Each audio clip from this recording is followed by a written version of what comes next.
Oh, here's a simple one. What is a soul to you?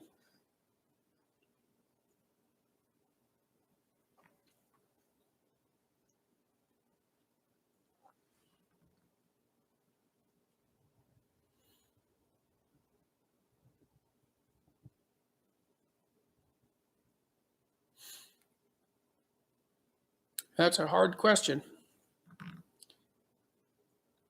I would say, like theologically, a soul is aspect of the human that aspect of human being that's akin to divinity, that's made in the image of God. And so, and I think that that's a very, very important concept. I don't think a society can survive. I don't think that you can survive a relationship with yourself. I don't think you can have a relationship with another person. And I don't think a society can organize itself in a productive and sustainable and peaceful manner without that idea as the core idea. And so the core idea is that there's something of irreducible value that characterizes each human being, and that it's of the highest value, which is what makes it, say, akin to God or akin to divinity. And so that's the soul. And then the question is, maybe, how does that manifest itself in the world? So what are its hallmarks? And I would say that that's very tightly associated with what modern people describe as consciousness. And there's more to it than consciousness, because it's also character. But I would say character is a manifestation of consciousness. What consciousness does, as far as I can tell, is confront unformed potential. This is partly why I think it's improper. I'm writing a fair bit about this right now in my new book, why it's improper to think of people as deterministic. You're deterministic once you've established a habit and you've practiced something for a very long period of time. You become more deterministic in your actions because you're expert at reacting. And there's neurophysiological circuits that are laid down to facilitate your action under those conditions and to run with some degree of automaticity. But much of the time, what you confront is the changing future, the future of potential, right? And it's like a place of multiple pathways, and your consciousness is that part of you that confronts those multiple pathways and decides which one to walk down. And it does so according to its ethic. We talked earlier about the fact that you need a value hierarchy. It's inevitable that you have a value hierarchy and that you look at the world through it, and that it should be well structured, and that there should be something of divine importance at the top. I would say what should occupy the top position is the realization, for example, that each person is of divine value, and that the most appropriate way of interacting with potential is by embodying and speaking the truth. That's not a bad way of briefly conceptualizing what might be at the highest pinnacle of the value structure. I would say that's what the logos is. And so the soul is what manifests itself in the choice between different pathways, in the choice between different ways of transforming the potential of the future into the actuality of the present.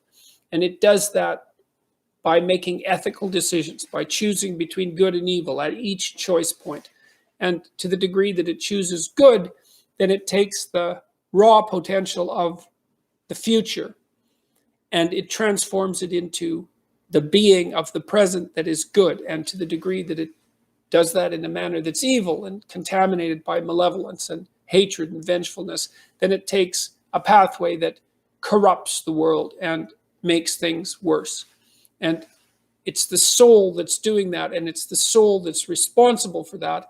And it's also that active part of the soul that's shaping the deeper soul in some sense, which would be something like the cumulative consequence of all those choices, something akin to what people more classically have referred to as character.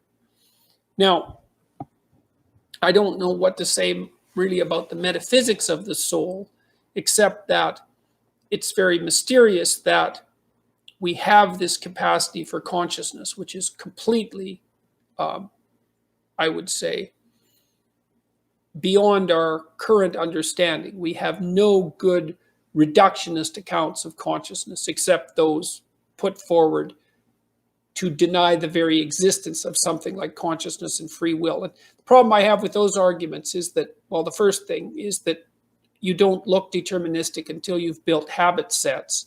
And that's a consequence of consciousness, because consciousness builds habit sets. And the second is that it doesn't seem to me possible to organize a relationship with yourself or an intimate partner or a family or a community without the concept of the divine value of the individual and the capacity of that divine spark, let's say, to manifest itself in free will. I don't see how societies can organize themselves without those principles. And to me, that indicates that there's something about them that's profoundly true. Now, we all have our definitions of what constitutes sufficient proof for truth, but I think that's powerful. Those are two powerful arguments. So it's hard to say what the soul means metaphysically, because, say beyond the confines of a single human being, we do have this sense that the soul can expand itself into something that's greater than it has been. It has this capacity for growth. And we do have this sense that the soul can expand itself to the point where it's enlightened, for lack of a better word, that it's working as efficiently as possible to transform everything that's unnecessarily painful and malevolent about the world into what's positive and good. And that it does that as a consequence of confronting the world with courage and truth. And I think that's right. And I do think that means that the soul participates in something eternal, which is the attempt of being itself to transform what's unnecessarily painful and malevolent into what's good. And that human beings actually do participate in that, and that's part of the reason that our ancient tradition insists that we're made in the image of God. And I think that it's a mistake to underestimate the importance of that, because I don't think that you can live a life of sufficient profundity to protect yourself from being corrupted by suffering and malevolence without adopting a responsibility that's commensurate with that set of ideas. I think that you either orient yourself upward, to the star above the horizon, and try desperately to improve the structure of being, or you work at counter purposes to it and make things worse. I don't think there's a middle ground.